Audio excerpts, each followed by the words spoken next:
5 மாநிலங்களை இணைக்கும் அமைப்பான தென்மண்டல கவுன்சிலின் துணைத் தலைவராக முதல்வர் விஜய் நியமனம் செய்யப்பட்டுள்ளார். கவுன்சிலின் செயலாளராக தமிழக தலைமை செயலாளர் சாய்குமார் நியமிக்கப்பட்டுள்ளார். நீர்வளத்துறை, ஊரக வளர்ச்சி, சுற்றுலா, கலை மற்றும் பண்பாட்டுத்துறைக்கான மானிய கோரிக்கை விவாதம் சட்டசபையில் இன்று நடந்தது. எம்எல்ஏக்களின் கேள்விகளுக்கு அமைச்சர்கள் பதிலளித்தனர். மக்களிடம் நான் பேசுவேன், பேசக்கூடாது என்றெல்லாம் ஒன்றுமில்லை. இடைத்தேர்தலிலாவது சில பேருக்கு நல்லது நடக்கணும்ல என முதல்வர் விஜய் சட்டசபையில் பேசினார். நான் சொல்ல வேண்டாம் என நினைத்தேன், ஆதாரம் கேட்கிறார்கள். 3 துறைகளை ஆய்வு செய்த ஆதாரங்கள் என்னுடைய டேபிளில் தான் உள்ளது. அதை ஓபன் பண்ண வைத்து விடாதீர்கள் என முதல்வர் விஜய் பேசினார். எதை எப்போது ஓபன் செய்ய வேண்டுமோ அது அப்போது ஓபன் ஆகும் என்றார். ஒரு உயிரின் மதிப்பை அவரது வருமானம் தீர்மானிக்க கூடாது. வசதி படைத்தவர், வசதி இல்லாதவர் என்ற நிலை மருத்துவத்துறையில் இருக்கக்கூடாது என்று சட்டசபையில் முதல்வர் பேசியுள்ளார். முதல்வரின் விரிவான மருத்துவ காப்பீட்டு திட்டத்தின் இலவச மருத்துவ சிகிச்சைக்கான காப்பீட்டுத் தொகை ஆண்டொன்றுக்கு 5 லட்சம் ரூபாயிலிருந்து 25 லட்சம் ரூபாயாக உயர்த்தப்படும் என முதல்வர் விஜய் அறிவித்துள்ளார். தஞ்சை, கோவை, நெல்லை, மதுரை மற்றும் விழுப்புரத்தில் மண்டல புற்றுநோய் சிகிச்சை மையங்கள் அமைக்கப்படும். சென்னை ராஜீவ்காந்தி மருத்துவமனையில் புற்றுநோய் சிகிச்சை தலைமை மையம் அமைக்கப்படும் என்று முதல்வர் விஜய் அறிவித்துள்ளார். சென்னை பெரம்பூரில் 300 கோடி ரூபாய் மதிப்பீட்டில் 400 படுக்கைகள் கொண்ட உலகத் தரத்திலான பன்னோக்கு உயர் சிறப்பு மருத்துவமனை அமைக்கப்படும் என சட்டசபையில் முதல்வர் விஜய் அறிவித்தார்.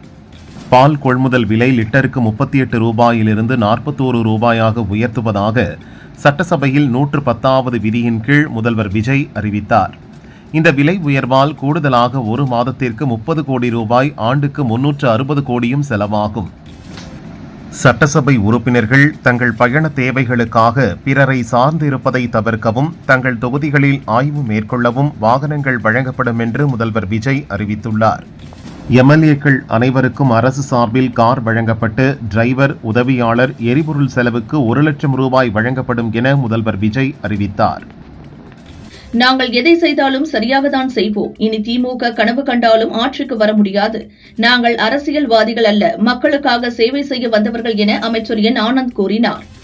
தாவேக்கவினரை கண்ட்ரோல் செய்வதற்கு முதல்வர் விஜயின் ஒரு பார்வை போதும். திமுக எம்எல்ஏ உடுமலை ஜெயக்குமார் அடிக்க பாய்வது போல் வருகிறார், கையை ஓங்குகிறார். அவர் மீது நடவடிக்கை தேவை என சட்டசபையில் அமைச்சர் ராஜ்மோகன் ஆவேசமாக பேசினார். மேகதாது பிரச்சனையில் தீர்வு காண முதல்வர் விஜய் சட்ட போராட்டங்கள், பேச்சுவார்த்தைகள் மூலம் அனைத்து முயற்சிகளையும் எடுத்து வருகிறார். அச்சம் என்ற வார்த்தை எங்கள் தலைவரின் அகராதியிலேயே கிடையாது என அமைச்சர் அருண்ராஜ் சட்டசபையில் பேசினார். சவுதி அரேபியாவில் சீர்காழி மீனவர் கொல்லப்பட்ட விவகாரம் குறித்து கவன ஈர்ப்பு தீர்மானம் கொண்டுவர அதிமுக கோரியது. சபாநாயகர் அதனை ஏற்க மறுத்ததால் அதிமுக உறுப்பினர்கள் அவையிலிருந்து வெளிநடப்பு செய்தனர்.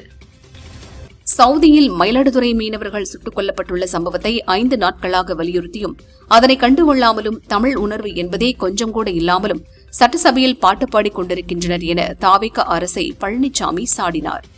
பல்வேறு மாவட்டங்களில் குவாரிகள் மூடப்பட்டதால் கட்டுமான பொருட்களின் உற்பத்தி குறைந்து ஜல்லி, எம்சாண்ட் உள்ளிட்ட பொருட்களின் விலை உயர்ந்துள்ளதாக எடப்பாடி பழனிசாமி தெரிவித்துள்ளார். 5 ஸ்டார் பாணி நிர்வாகத்தை மொழியிலேயே கிள்ளி எறிய வேண்டும். அதிர்ச்சியளிக்கும் இந்த செலவு திட்டத்தை முதல்வர் விஜய் உடனடியாக ரத்து செய்ய வேண்டும் என எம்எல்ஏக்களுக்கு அரசு கார் வழங்கும் திட்டத்தை சுட்டிக்காட்டி நடிகை கஸ்தூரி கூறினார். எம்எல்ஏக்களுக்கு அரசு கார் வழங்குவதாக அறிவித்துள்ளதற்கு கார் இல்லாத எம்எல்ஏக்களுக்கு வேண்டுமானால் கார் வழங்கலாம் என அன்புமணி அறிவுறுத்தியுள்ளார். சட்டசபையில் பாமக எம்எல்ஏ சௌமியா அன்புமணி நீர்வளத்தின் முக்கியத்துவம் குறித்து பேசினார். இயற்கை நமக்கு அளித்த நீர் ஆதாரங்களை பாதுகாக்க வேண்டியது நமது அவசியமான கடமை என்று வலியுறுத்தி, எதிர்கால தலைமுறைக்காக நாம் போராடி பாதுகாக்க வேண்டிய மிக முக்கியமான சொத்து மறைந்து வரும் நமது நீர்வளம்தான் என ஆதங்கப்பட்டார். உலக வங்கி அல்லது பிற சர்வதேச நிதி நிறுவனங்களிடமிருந்து 1 லட்சம் கோடி ரூபாய் கடன் வாங்கி நீர்நிலைகளை சீரமைக்க வேண்டும் என சட்டசபையில் சௌமியா அன்புமணி பேசினார். இதன் மூலம் விவசாயத்தை மேம்படுத்தி அந்த வருவாய் மூலம் 10 ஆண்டுகளில் கடனை திருப்பி செலுத்தலாம் என்றார். தாவேக அரசு கனிம வள கொள்ளையை பெரிய அளவு கட்டுப்படுத்தியுள்ளது என சட்டசபையில் பிரேமலதா தெரிவித்தார். எம்எல்ஏக்களுக்கு கார், உதவியாளர் என்ற அறிவிப்பு வரவேற்கத்தக்கது என்றார். எம்எல்ஏக்களுக்கு கார் கொடுப்பது ஓகேதான், ஆனால் இதுக்கு ஒதுக்கிய தொகையை முழு விவசாய கடன் தள்ளுபடி செய்வதற்கு பயன்படுத்தியிருக்கலாம் என தேமுதிக எம்எல்ஏ பிரேமலதா தெரிவித்தார். தமிழகத்தில் தொழில் துவங்குவதற்கு 21 நாட்களில் ஒப்புதல் அளிப்பதை கட்டாயமாக்கும் வகையில் சட்டம் இயற்ற தமிழக அரசு முடிவு செய்துள்ளது. இடதுசாரிகள் கரப்பான்பூச்சி ஜனதா கட்சி போராட்டங்களில் மாணவர்கள் பங்கேற்பதை தடுக்கும் சுற்றறிக்கைக்கு பல்வேறு தரப்பினரும் எதிர்ப்பு தெரிவித்த நிலையில் மாணவர் போராட்டங்களை தடுக்கும் தடையை அரசு திரும்பப் பெற்றுள்ளது. மின்சார டிரான்ஸ்பார்மர் கொள்முதலில் முறைகேடு தொடர்பான புகார் அடிப்படையில் தமிழகம் முழுதும் 40 இடங்களில் லஞ்ச ஒழிப்பு போலீசார் சோதனையில் ஈடுபட்டனர். மேகமலை புலிகள் சரணாலயத்தில் இலவம்பஞ்சு தோட்டங்களை அப்புறப்படுத்த சுப்ரீம் கோர்ட் உத்தரவிட்டுள்ளது. நிலங்களை ஆக்கிரமித்தோரின் மின்சாரம், குடிநீர் இணைப்பு உள்ளிட்டவற்றை துண்டியுங்கள் என கூறியுள்ளது. வழிபாட்டு தலங்களில் யாரிடமும் ஜாதி பாகுபாடு காட்டக்கூடாது என சென்னை ஐகோர்ட் தெரிவித்துள்ளது. இறைவன் முன் அனைத்து உயிர்களும் சமம் என பகவத்கீதை வாசகத்தை கோர்ட் சுட்டிக்காட்டியது. மாமல்லபுர புராதன சின்னங்களை சுற்றி பார்க்க நாளை காலை 11 மணி முதல் மாலை 5 மணி வரை பொதுமக்களுக்கு தடை விதிக்கப்பட்டுள்ளது. மத்திய அமைச்சர் அமித்ஷா மாமல்லபுர புராதன சின்னங்களை பார்வையிட உள்ளதால் பாதுகாப்பு கருதி இந்த நடவடிக்கை எடுக்கப்பட்டுள்ளது. உள்துறை அமைச்சர் அமித்ஷா தலைமையில் நடைபெறும் தென் மாநில முதல்வர்கள் கூட்டத்தில் பங்கேற்க சென்னை நாளை செல்கிறேன். அங்கு தேசிய மற்றும் மாநில பிரச்சினைகள் உட்பட பல்வேறு பிரச்சினைகள் குறித்து விவாதிப்போம் என கர்நாடக முதல்வர் சிவகுமார் கூறினார். பார்லிமெண்டில் நிறைவேற்றப்பட்ட கனிமங்கள் மற்றும் சுரங்கங்கள் மேம்பாடு திருத்த மசோதாவுக்கு ஜனாதிபதி திரௌபதி முர்மு ஒப்புதல் அளித்துள்ளார். டெல்லி எய்ம்ஸ் மருத்துவமனையில் அனுமதிக்கப்பட்ட மத்திய அமைச்சர் ஜே பி நட்டாவுக்கு ஆஞ்சியோபிளாஸ்டி சிகிச்சை அளிக்கப்பட்டது. சிகிச்சைக்கு பின் இன்று அவர் டிஸ்சார்ஜ் செய்யப்பட்டார். டாக்டர் செவிலியர்களுக்கு நட்டா நன்றி தெரிவித்தார். சென்னை அடுத்த கும்மிடிப்பூண்டி ஆந்திராவின் கூடூர் இடையே 3-4வது வழித்தடம் அமைக்க 2229 கோடி ரூபாய் மத்திய அமைச்சரவை ஒப்புதல் அளித்துள்ளதாக அமைச்சர் அஸ்வினி வைஷ்ணவ் தெரிவித்துள்ளார். நீட் தேர்வு சீர்திருத்தங்கள் மற்றும் தேசிய தேர்வு முகமையின் கட்டமைப்பு மாற்றங்கள் குறித்து 3 வாரங்களுக்குள் விரிவான பிரமாண பத்திரம் தாக்கல் செய்ய மத்திய அரசுக்கு சுப்ரீம் கோர்ட் உத்தரவிட்டுள்ளது. நீட் தேர்வுக்கான தற்போதைய முறையில் எந்தவித குளறுபடியும் செய்ய முடியாது என சுப்ரீம் கோர்ட்டில் மத்திய அரசு தெரிவித்துள்ளது. மேற்காசிய போர், ரூபாய் மதிப்பு சரிவு மற்றும் எல்னினோ தாக்கம் காரணமாக நடப்பு 2026-2027 நிதியாண்டில் நாட்டின் பொருளாதார வளர்ச்சி 6.80% குறையும் என இந்தியா ரேட்டிங்ஸ் அண்ட் ரிசர்ச் நிறுவனம் கணிப்பில் தெரிவித்துள்ளது. சிம் கார்டுகளை வழங்க புதிய கட்டுப்பாடுகளை மத்திய அரசு அமல்படுத்தியுள்ளது. வாடிக்கையாளர்களின் விவரங்களை நிறுவனம் உடனடியாக சரிபார்க்க வேண்டும், டிஜிட்டல் இன்டெலிஜென்ஸ் வழியாக கண்காணிக்க வேண்டும் என வலியுறுத்தப்பட்டுள்ளது. இன்று முதல் வரும் 23ஆம் தேதி வரை உள் தமிழகத்தில் அதிகபட்ச வெப்பநிலை ஒரு சில இடங்களில் 2 முதல் 4 டிகிரி செல்சியஸ் வரை அதிகரிக்கும் என வானிலை ஆய்வு மையம் தெரிவித்துள்ளது. ஜம்மு காஷ்மீர் இந்தியாவின் முக்கிய அங்கம் என்று ஸ்ரீநகருக்கு சென்ற இந்தியாவுக்கான அமெரிக்க தூதர் செர்ஜியோ கோர் தெரிவித்தார். ஜம்மு காஷ்மீர் பாதுகாப்புக்காக இந்தியா பல்வேறு நடவடிக்கையை எடுத்துள்ளது என்றார். இலங்கைக்கு எதிரான முதல் டெஸ்ட் கிரிக்கெட் போட்டியில் இந்திய அணி 165 ரன்கள் வித்தியாசத்தில் அபார வெற்றி பெற்றது. 2வது இன்னிங்ஸில் சிறப்பாக பந்து வீசிய மனோஜ் சுதார் 6 விக்கெட்டை வீழ்த்தி அணியின் வெற்றிக்கு முக்கிய காரணமாக திகழ்ந்தார். உத்தரப்பிரதேச தனியார் நிறுவனம் மூலம் தமிழக அரசு போக்குவரத்து கழகங்களில் நடத்துனர்களை நியமிப்பது தமிழகத்தின் இறையாண்மைக்கு எதிரானது என சீமான் கண்டனம் தெரிவித்தார். மேகதாது விவகாரத்தில் தமிழக நிலையை விட்டுக் கொடுக்காமல் முதல்வர் விஜய் உறுதியாக நிற்பார் என வைகோ தெரிவித்துள்ளார். கர்நாடகா முதல்வரை சந்திக்கும் போது மேகதாது குறித்து முதல்வர் வலியுறுத்த வேண்டும் என்றார். 3 தமிழர்கள் சுட்டுக் கொல்லப்பட்டது மனிதநேய பிரச்சினை என உலக தமிழர் பேரமைப்பின் தலைவர் பழ நெடுமாறன் தெரிவித்துள்ளார். கன்னட நடிகர் ராஜ்குமார் கடத்தப்பட்ட போது அவரை மீட்டதில் தமிழர்களுக்கு பெரும் பங்கு உண்டு என்றார். ஜனநாயக உரிமைகளை பறிக்க முயற்சிப்பதும் எதிர்ப்பு எழுந்ததும் பின்வாங்குவதும் தாவேகா அரசில் தொடர்கதையாகிவிட்டது. முதலில் தனது பாசிச அரசியலை தொடங்க ஆழம் பார்த்துவிட்டு எதிர்ப்பு வந்ததும் அதிகாரிகள் மீது பழியை போட்டு பின்வாங்குகிறதா இந்த அரசு என திமுக எம்பி கனிமொழி கேள்வி எழுப்பியுள்ளார். ஒரு மாநிலத்தின் விவகாரத்தில் மற்றொரு மாநிலம் தலையிடக்கூடாது என கர்நாடக முதல்வர் சிவகுமார் கூறியிருந்த நிலையில் கர்நாடக வனப்பகுதிக்குள் 3 தமிழர்களை சுட்டுக் கொன்றுவிட்டு ஆணவத்தோடு கர்நாடக முதல்வர் பேசுவதா என சீமான் கண்டனம் தெரிவித்தார். கர்நாடகத்தில் தமிழர்கள் கொல்லப்பட்டது குறித்து பேச, நீதிக்காக போராட தமிழக அரசுக்கும் மக்களுக்கும் அனைத்து உரிமையும் உண்டு. இந்த விவகாரத்தில் இனியும் கர்நாடக அரசை நம்பாமல் சிபிஐ விசாரணைக்கு உத்தரவிட கர்நாடக மத்திய அரசை தமிழக அரசு வலியுறுத்த வேண்டும் என்று அன்புமணி தெரிவித்துள்ளார். மதுரையில் பெட்ரோல் பங்கில் ஊழியர்களை மிரட்டி பணம் பறித்த சம்பவம் ரவுடிகளின் ராஜ்யமாக தமிழகம் மாறிவிட்டதா என்ற கேள்வியை எழுப்புகிறது என நயினார் நாகேந்திரன் தெரிவித்துள்ளார். ஆவின் பால் கொள்முதல் விலை உயர்வு விவசாயிகளுக்கு எதிர்பார்த்த விலை கிடைக்கவில்லை, ஏமாற்றத்தை தந்துள்ளதாக தமிழ்நாடு பால் உற்பத்தியாளர் சங்க மாநில தலைவர் வெண்மணி சந்திரன் தெரிவித்துள்ளார். 3வது குழந்தை பெற்றுக் கொள்ள வேண்டும் என்ற திட்டத்தை அரசு ஆதரிக்க கூடாது என கார்த்தி சிதம்பரம் தெரிவித்தார். நம்ம ஊரில் நல்ல ஆரோக்கியமான மக்கள் தொகை, நல்ல படித்த மக்கள் தொகைதான் தேவை என்றார். ஸ்ரீரங்கத்தில் இருப்பதைப் போல மதுரையிலும் யாத்ரா நிவாஸ் அமைக்க வேண்டும் என தாவிக எம்எல்ஏ முஸ்தபா கோரிக்கை விடுத்தார். மீனாட்சி அம்மன் கோபுரத்தில் கண்கவரும் வண்ண விளக்குகள் அமைக்க வேண்டும் என கேட்டுக்கொண்டார். முதல்வர் விஜயை அடுத்த பிரதமர் என அமைச்சர்கள் கூறுவதை யாரும் சீரியஸாக எடுக்க வேண்டாம். நான் வரும்போதும் என்னையும் தொண்டர்கள் பிரதமர் என்றே முழக்கமிடுகின்றனர் என காங்கிரஸ் மாநில தலைவர் மாணிக்கம் தாக்கூர் கூறினார். பத்திரிகையாளர்களை கண்டு நாங்கள் ஓடவில்லை, அவர்களுக்கு பயப்படவும் இல்லை என சட்டசபையில் அமைச்சர் ஆனந்த் தெரிவித்தார். முதல்வரின் பாணியில் பணியாற்றி வருகிறோம் என்றார். ஒருமையில் பேசுவதை திமுகவினர் தவிர்க்க வேண்டுமென சட்டசபையில் அமைச்சர் ராஜ்மோகன் கேட்டுக் கொண்டார். நாங்கள் என்றும் தரம் தாழ்ந்து சென்றதில்லை என திமுக எம்எல்ஏ நேரு பதிலளித்தார்.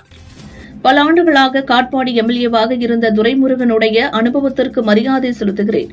ஆனால் அந்த தொகுதியில் குடிநீர் சாலை உள்ளிட்ட அடிப்படை வசதிகள் கேள்விக்குறியாக உள்ளதாக சட்டசபையில் காட்பாடி எம்எல்ஏ சுதாகர் தெரிவித்தார். தாவிக அரசு நீர்நிலைகளை தூர்வார வேண்டும், மணிமுத்தாரை தூர்வாரி கரையை பலப்படுத்தி பாதுகாக்க வேண்டும், சென்னையில் நீர்நிலைகளில் வெள்ள தடுப்பு நடவடிக்கை எடுக்கவில்லை என தேமுதிக எம்எல்ஏ பிரேமலதா வலியுறுத்தியுள்ளார். தென் மாநில முதல்வர்கள் மாநாட்டில் புதுச்சேரிக்கு மாநில அந்தஸ்து வழங்க மத்திய உள்துறை அமைச்சரிடம் முதல்வர் ரங்கசாமி நேரில் வலியுறுத்த வேண்டும் என அம்மாநில முன்னாள் முதல்வர் நாராயணசாமி கோரிக்கை விடுத்தார். திருநெல்வேலியில் நெசவாளர் ராம்குமாரின் 3 மகன்கள் நீட் தேர்வு துணையுடன் மருத்துவ கனவுகளை நனவாக்கியுள்ளனர். கன்சிஸ்டன்சி, கான்பிடன்ஸ், கமிட்மெண்ட் இந்த 3 தாரக மந்திரங்களை மனதில் நிறுத்தி முயற்சித்தால் எந்த உயரத்தையும் மாணவர்கள் எட்டலாம் என நைனா நாகேந்திரன் கூறியுள்ளார். சட்டசபையில் முதல்வர் விஜயை தாவேகா எம்எல்ஏ ரெட்டியார்பட்டி நாராயணன் புகழ்ந்து பேசினார். அப்போது குறுக்கிட்ட அமைச்சர் ஆதவ் அர்ஜுனா, முதல்வருக்கு புகழ்ச்சி பிடிக்காது, எனவே துறை ரீதியான கருத்துக்களை மட்டும் சொல்லவும் என அறிவுரை கூறினார். இயற்கை சீற்றத்தால் தென்பெண்ணை ஆற்றில் கட்டப்பட்ட பாலம் உடைந்ததாக முன்னாள் அமைச்சர் வேலு சட்டசபையில் கூறினார். இதற்கு பதிலளித்த அமைச்சர் ஆதவ், கல்லணை கட்டியது சோழர்கள் காலத்தில், அந்த பாலம் இன்னமும் இருக்கிறது. ஆனால் கடந்த ஆட்சியில் கட்டப்பட்ட பாலம் 3 மாதத்தில் இடிந்துள்ளதாக பேசினார். தாவேகா ஆட்சிக்கு பிறகு கொலை நடைபெறாத நாட்களே இல்லை என்று சொல்லும் அளவிற்கு சட்டம் ஒழுங்கு சந்தி சிரிக்கும் அளவிற்கு சென்றிருப்பது மிகுந்த கவலை அளிக்கிறது. ஒட்டுமொத்த மாநிலமும் பதற்ற சூழ்நிலையில் உள்ளபோது முதல்வர் தனது 100 நாள் அலங்கோல ஆட்சியை பல கோடி செலவில் விளம்பரப்படுத்துவது காலக்கொடுமை என டிடிவி தினகரன் விமர்சித்துள்ளார்.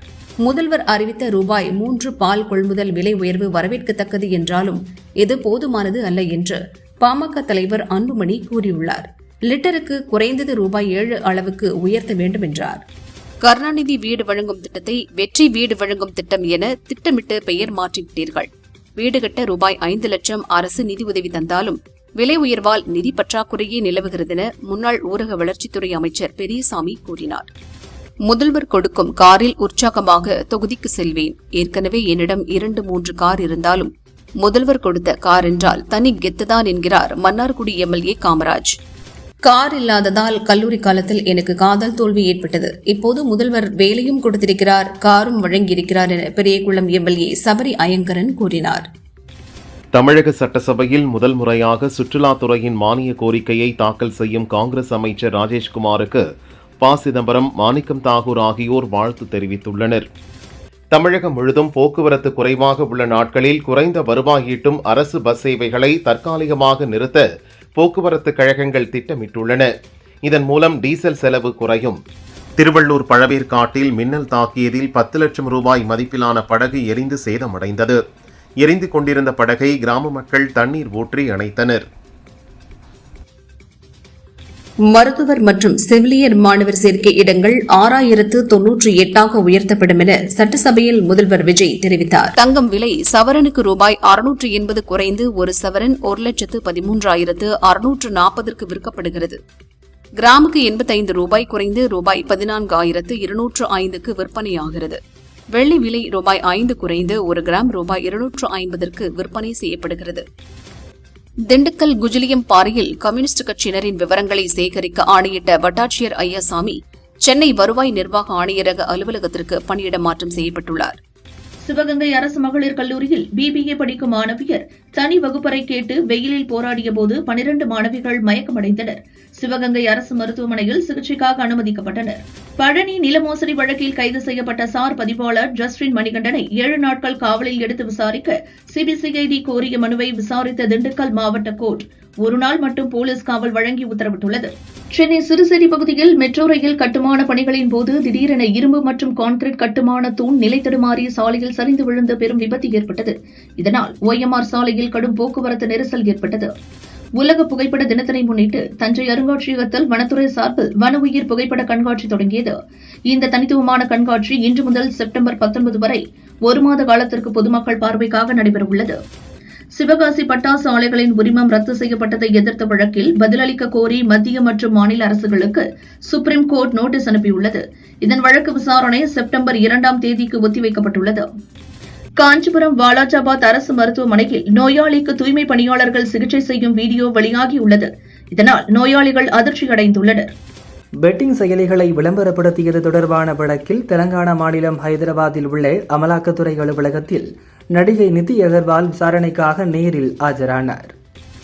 மதுரை வைகை ஆற்று பகுதியில் மருத்துவ கழிவுகள் கொட்டப்படுவது குறித்து ஹைகோர்ட் மதுரை கிளை கவலை தெரிவித்துள்ளது.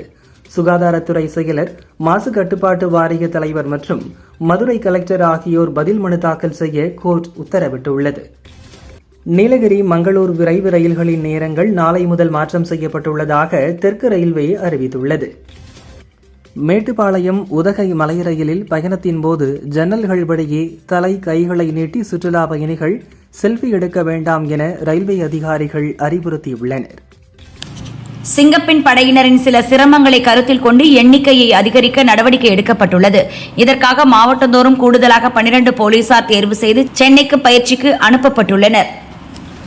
பன்றிக் காய்ச்சல் அறிகுறிகள் பாதுகாப்பு நடவடிக்கை குறித்து சுகாதாரத்துறை வழிகாட்டு நெறிமுறைகள் வெளியிட்டுள்ளது.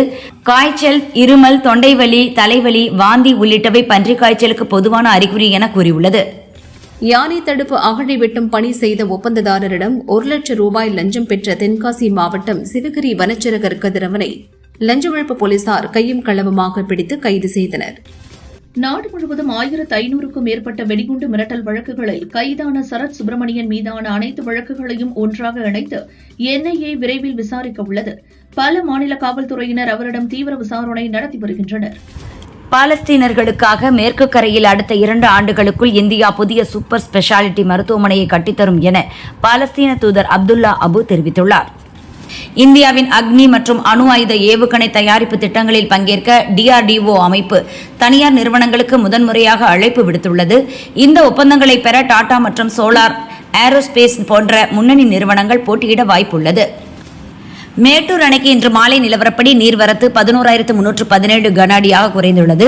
அணையின் நீர்மட்டம் 83.77 அடியாகவும் நீர் இருப்பு 45.81 TMC ஆகவும் உள்ளது. பொதுத்துறை வங்கிகள் இளைஞர்களை நீண்ட காலம் தங்களுடன் அணுகும் வகையில் உறவை வளர்த்துக் கொள்ள வேண்டும், இளம் தலைமுறையினர் மீது கவனம் செலுத்த வேண்டும் என மத்திய நிதியமைச்சர் நிர்மலா கூறினார். மேற்கு வங்க மாநிலம் கொல்கத்தா நியூ மார்க்கெட் அருகே உள்ள ஒரு ஹோட்டலில் ஏற்பட்ட பயங்கர தீ விபத்தில் சிக்கி குழந்தை உள்பட 9 பேர் பலியானார்கள். 6 பேர் படுகாயமடைந்தனர். மாணவர்களின் தொடர் போராட்டத்துக்கு இடையே முறைகேடுகள் நடந்ததாக எழுந்த குற்றச்சாட்டின் பேரில் ரத்து செய்யப்பட்ட 44 தேர்வுகளின் பட்டியலை ஜார்க்கண்ட் அரசு வெளியிட்டது. தேஜஸ் விமானம், டாங்கிகள் மற்றும் போர்க்கப்பல்களில் உள்ள 405 முக்கிய பாதுகாப்பு உபகரணங்கள் ரூபாய் 3070 கோடி செலவில் இந்தியாவிலேயே தயாரிக்கப்பட உள்ளதாக பாதுகாப்புத்துறை அமைச்சகம் தெரிவித்துள்ளது.